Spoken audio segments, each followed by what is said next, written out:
Thermal sound wave. Thermal sound waves, the natural alternative to fast food radio. We are here. C.Truth, Kev Lawrence. Talking to Mr. Teeklef. How's it going, man? Everything's great. Everything's good. How's things with you, sir? Man, things are perfect, man. Thanks See for that? calling We call today. you up. Like, yo, what up? Come get this interview. Not much. That's right. That's right. Now, we know of you via our good partner, our good peoples, DJ Golden, Anna Herberson, you know what I mean? Anna. Yep.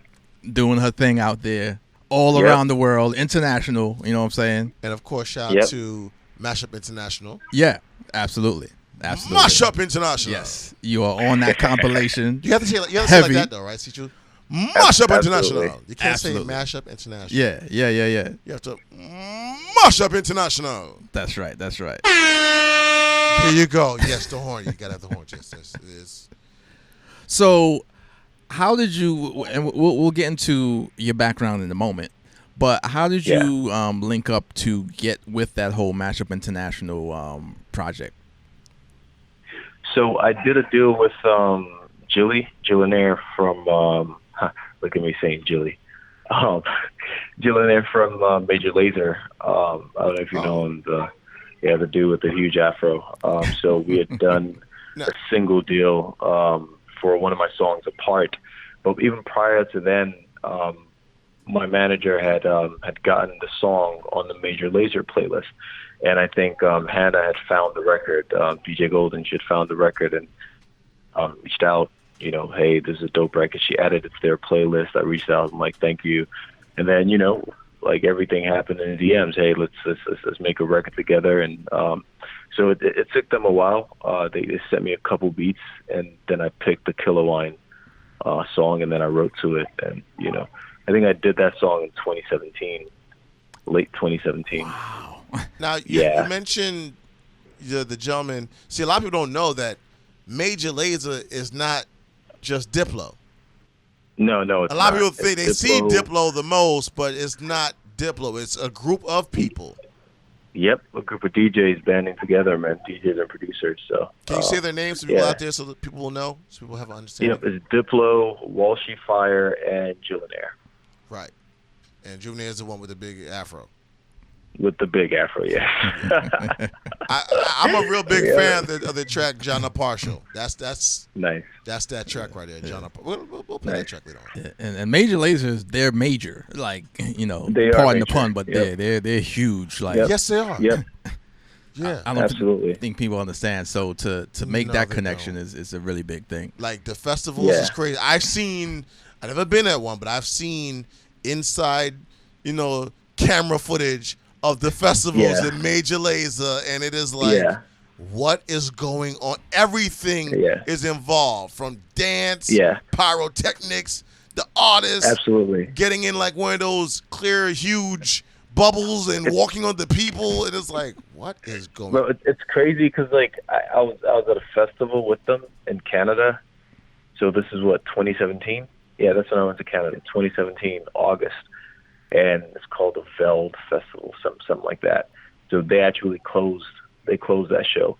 And fast forward later that year, you know, we're talking about a situation with one third of them. You know, at the time that I was at the festival, I didn't even know that, you know, these guys were going to try and do a situation. So it's just funny how all these things, you know, happen. Absolutely, yeah. Life happens fast. Very fast. So, we're gonna take it back a little bit now. So your background and your story, like you're originally from, is it Nigeria or is it somewhere else? Yep. Okay. Nigeria. Yep. So you're coming up out there, and when did you get to the States? 2018. Sorry, 2008. 2008. So while you were back in Nigeria, did you always have an ambition to do music, like were you already singing coming up and stuff like that, and like into tunes and things? Well, I sang in the church, but music wasn't what at the time I said I wanted to do. It was just, you know, go to church, you know, you sing, you have choir practice, you lead praise and worship. I mean, that was the gig, you know. Right. Prior to me coming to the States and kind of actually doing it for real and having everything else fall into place. So in Nigeria, no. What was the thing that you were into? What was like your focus back then? In Nigeria, I was trying to be a doctor. Okay, all right. There's nothing wrong with that. Yep. Hey, listen, big ups to you for doing that, man. A lot of doctors absolutely. A lot of doctors come out. Absolutely. A lot of doctors come out everywhere. Yeah, I mean, a lot of things. Also, I think they had something where these girls ran electricity off of urine, like.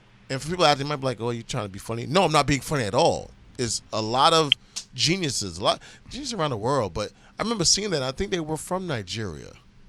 I'm then not it was just gone. So probably Con Edison or Bill Atlantic was like, "Oh, whoa, we got to get you out of here because we're gonna lose money if you let people know they can run electricity and lights off of urine because it's the ions that's in the urine and stuff like that." That has nothing to do with music, but we're just talking about it anyway. Don't worry about it.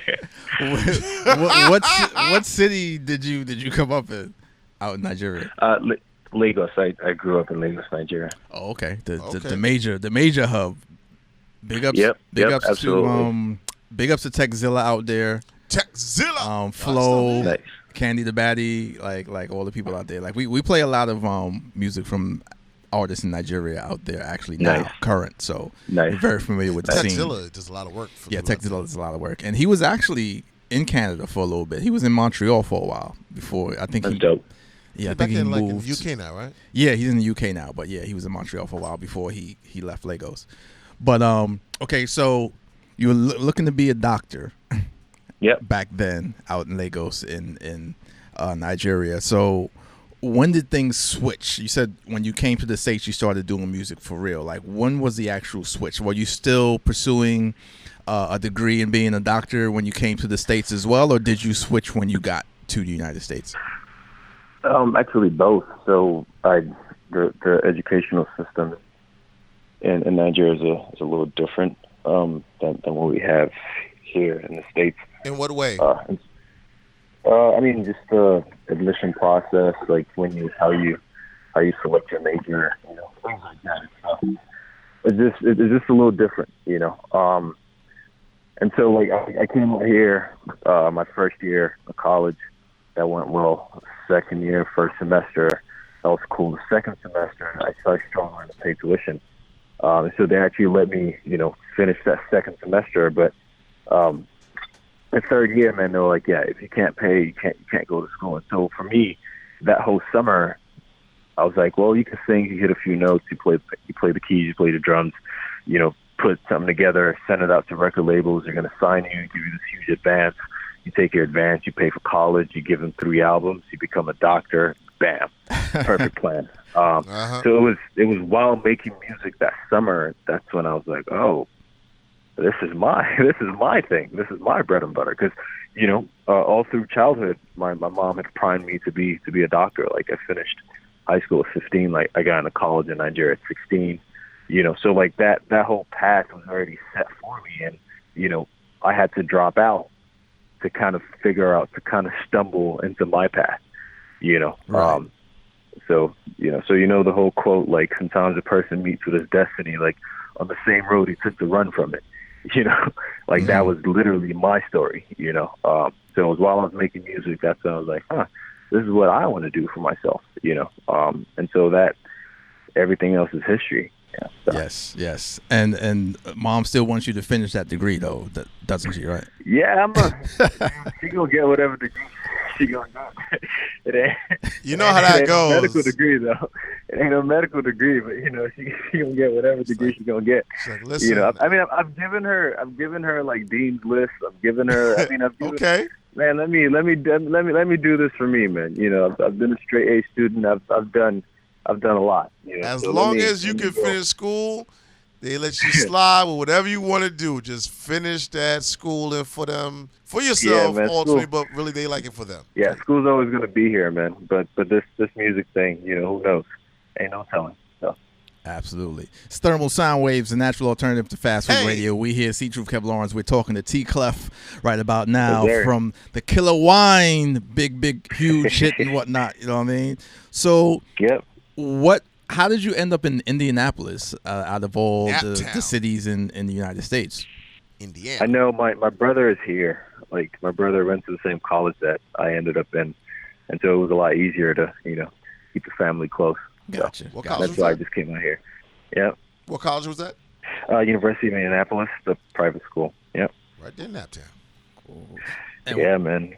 And what was like in Indianapolis? I mean, I know what it's kind of like, but I would like to hear from you what it's like out there. It was different, like typical Nigerian coming out here. You're used to, we only have 2 seasons. It's like the rainy season and the dry season, Ain't no winter, ain't no fall, ain't none of all that other crap. Like, right. And then you're here, you come in like in the late fall, and then you head straight into winter, and it's like, Jesus, like a lot of snow. A lot of snow. I actually saw snow for the first time here. It's wild. Were you scared? Nah. No, I say that because some people that don't come from snow, when they see it for the first time, they panic a little bit. I had my family panic before. Like, what is that? It's funny because like when it really started getting cold, and like you come out and you breathe and you can see like the cold air, like you could literally see it. I called my friend. I was like, "Yo, have you ever seen cold air come out your mouth before?" But that was a funny part. Yeah, but I mean, besides that, now I'm fully adjusted though. But I still don't like the winter. Just learning about like waiting for people to cross, like pedestrians, how much respect we give pedestrians here in Lagos. In Lagos, it's a totally different ball game, man. Like you wait for the car. Don't get dead. Exactly. So I mean, it's all these different things that I actually have to adjust to. But besides that, I mean, life is pretty normal. Like we got malls, they got malls. Like we got clubs, they got clubs. We got fine women, they got fine women too. So, did you ever think about taking a trip over to Gary, since it's in the same state, and seeing where Michael Jackson and the Jackson family came from? No, I still haven't gone to that place yet, but I'm very well versed on Michael's history. Like the artists that inspire me the most, like I know their history, like the back of my hand. So, but yeah, no, I have not done that. Gary, Indiana. Yep, it's right there in my backyard, 2 hours away. So. Yeah, what's it? 5100 Jackson Street, something like that. They actually renamed it, right? They renamed it Jackson Street, but at the time it wasn't. Oh, it wasn't called Jackson Street. Yeah, it wasn't. So, Gotcha. Yeah, but that's it. Joe Jackson got them kids in order. Hey man, I'm just saying that. He had more kids successful than a football team. I'm just saying, man. It's like what a price to pay, to leave such a legacy. A lot of people go, oh yeah, he was super hard, he was super this and blah blah blah, and he had his ways. I mean, I don't know the man. I never lived with him. I never lived in that house, but if we look at the product, shit, I'd much rather be in that house. He was a dadanger, a dad and a manager. Super focused. Exactly, because there's a chance that I might turn out to be something, as opposed to me just guessing and figuring out my way in life. I'm a lot more understanding at this age, but when I was a lot younger and like I got into college here in the States, I would ask folks, what's your major? And I was like, yeah, I'm undecided. I'm like, you're undecided? What are you paying? You're paying $20,000 to be undecided? Right. Yeah. Like I said, I'm Sally I'm Mae a lot undecided. More understanding. Yeah. Sally Mae is not undecided when it's time to pay that money. Exactly. The interest rate is fine undecided. That money's fixed. Like, they don't know how much they're going to get from you. So, Everybody out there, that is some inside college humor that really happens when people go to college. Yeah. Whether it's a big time university or just a nice regular college. People are still in there for years and are undecided on what they're trying to do. But Sally Mae and them loan people are not undecided on that money you owe. Well, I mean, it's a business. It's college and universities are businesses just like anything else. People don't understand that, though. People think, it's education. You're going to school and it's a business. there's a price to it, which means it's a business. Yep. You will. Oh, don't think you can run away. You know, time goes by, change your name. Wait till you try to buy a house or get credit for a car or something. They will haunt you later on. 20 years, 30 years, they will haunt you. So please tell your young ones, or if you're in college right now, get decided. If you're not decided, just get out of college.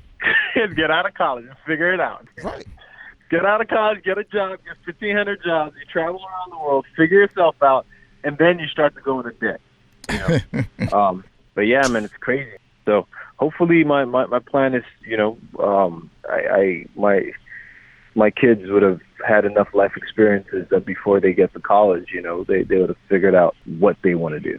You know, right. Now, given the popularity and the record Killa Wine and how that's been moving, what's been some of the responses you've gotten, you know, from family back home and just from your travels and either performing the record or just getting feedback from people who hear the record and fans?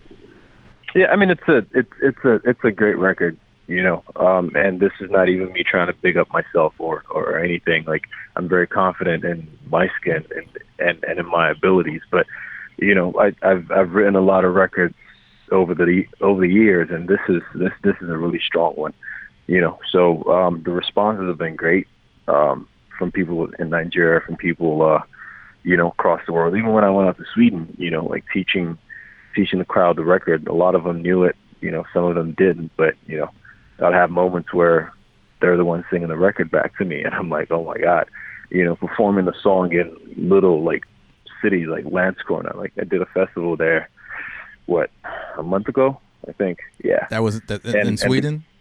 Yeah, in Sweden. And you made it the out. crowd. Okay. Yeah, I did. I went. I had to go perform the record, man. I had to, you know. But yeah, it's crazy. It's been crazy. Like, I've had a couple celebrities like hit me up and it's like, yo, man, that hook on that record is crazy. You know. Who are the people that hit you up? So there's this guy called Mr. Easy. Oh yeah, we know Mr. Easy. Yeah. Was it Lagos, London? Yeah, exactly. Holy water. Mr. Easy. Yeah, exactly. Holy water. He hit me up out the blue. Like, I woke up to the message. I was like, oh shit, you know.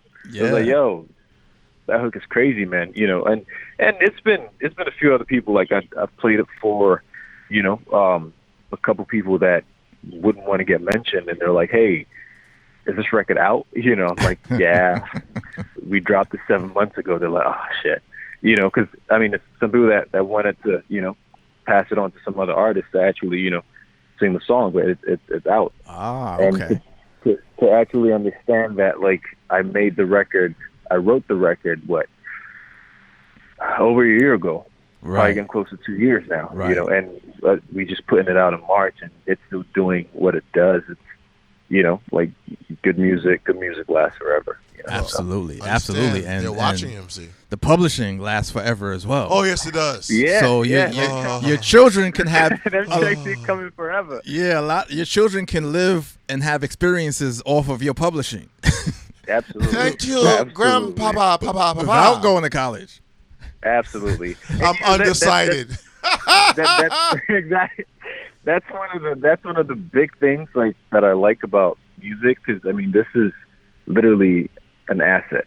Mm-hmm. You know, to where, like, I picture it the same way, like, people see houses, the same way people see, like, you know, other businesses, and, you know, like, books and movies and things like that. You know, like, them checks keep coming, man. You know, they, like, Michael's still getting checks, still getting checks. Still, you yes, know? To this day. Yep. So yeah, absolutely. You know, so for me, it's okay. Well, these are things that I could do. This is how I could structure my house, and, you know, these are things that my children and my children's children would eat from. You know, they say, the Bible says a good man, you know, makes enough wealth for his children and his children's children. A good man, you know.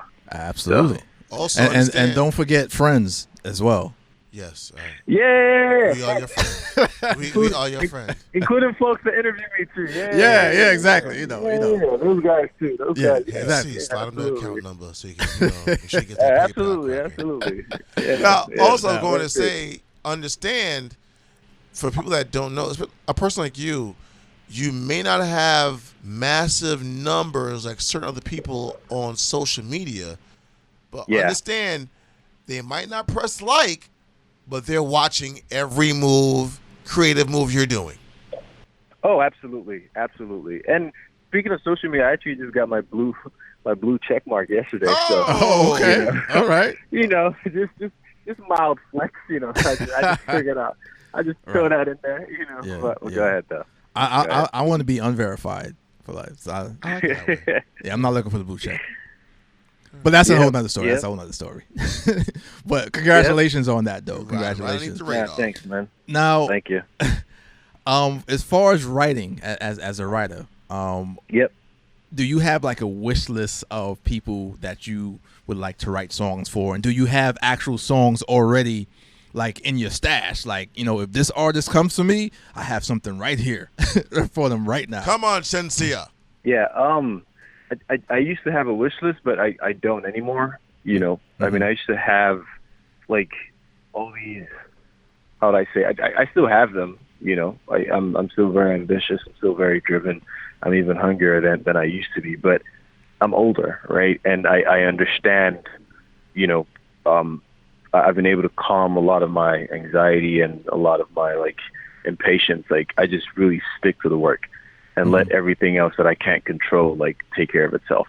You know, Gotcha. I just want to be in the room full of a shit ton of talented people and just make music. So like I don't chase numbers. I don't chase I just pretty much chase talent. I chase like deep domain expertise. Like when I see someone that spent hours in the lab, you know, perfecting a skill, like I can tell. And those are the people that I want to work with because those people, they challenge me to, you know, to be better. It's like Kawhi wanting to play with Paul George, or you know, that's just really what it is, you know, for me. So I don't have that. Every day is just another day in the gym, you know. Right. Just go in, you know. We could write it. I never go in saying, "Oh, I got to write a hit record for this person."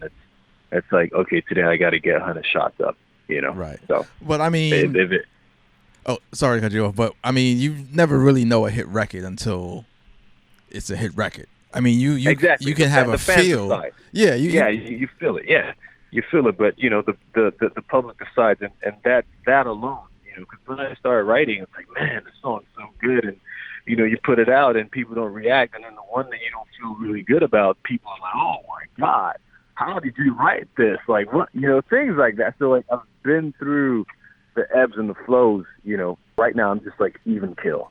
Right. You know, I'm just locked in. Like I go into the studio. Today's just another day. Like there are no, I don't feel pressured. Like regardless of who I'm writing with, like I could be in the room with, you know, I don't know. Like you could call, I don't know, Quincy Jones. I could be in the room with, yes, there's the Quincy Jones. Oh my God, it's Quincy Jones and all that good stuff. But I'm still even kill because I'm very confident in my abilities. And if we're not able to have chemistry and like get something that's great out, it's just another day in the gym. You know, Steph Curry has bad games. Kobe has bad games. But that in itself is not a definitive factor of their greatness. Right. You know what I'm saying? You know, so yeah, that's just how I feel. Absolutely. Now, what are some of the other areas that you may want to pursue as far as like entertainment goes? For now, it's really just music. Like I just really try to stay creative. So, you know, try to direct. You know, try to shoot when I can. But it's really just music. That's really where I'm at. Because, you know, I'm not just an artist that, you know, they shop for songs for, right? And then I get to sing the songs and like, you know, cut the records. Like, you know, I write, I produce, you know. So I play all these different roles, and you know, it's quite a lot of hats to like juggle. So, you know, I could walk into a session and it's an artist there, it's a producer there, and I could be executive producing, or I could walk into a session and I could be producing, or I could walk into a session and then there's a producer there and I just put on my artist hat. You know, so I just play all these different roles and just figure out a way to like contribute to every single session. You know. So. Gotcha. What are some of your other interests outside of music? I read. I play soccer. At one point, if my mom had let me leave Nigeria at 15, 16, I'd have probably been playing pro right now. Oh, okay. There's no doubt about it. FIFA. You know? Yeah, exactly. There's no doubt about it. But like I said, like sometimes a person meets his destiny on the same road it took to learn from it. Like everything happened how it should, because I wouldn't have the perspective that I have right now if things had happened differently, and so. Now, wait. You said you'll play soccer, aka, well, really football. Football. Yeah, Who would it you is. play for? Who would I play? I don't know, man. It's a business, man. It's a business. America? It's a business. No, well, I won't play for Nigeria. I am Nigerian. Yes, I'm an American too, but I am Nigerian. Like, I was 18 when I moved out here, so I am Nigerian to the core. So I'll definitely play for Nigeria. So you'll play with for any America? chance that I get. I'll play for Nigeria. Nah, man. You guys have a long way to go, man. Yeah, you guys have because a long way to go, shout to the women, the USA women's soccer team. Yeah, the women. They do their thing. They are disgusting. They're killing it. They're the men, always disgusting. Jesus. Yeah, like the men, it's something else. So I don't know. Maybe they need to have the female coaches coach the guys, man, because they're probably doing something right. Those women are just phenomenal. But it's like men.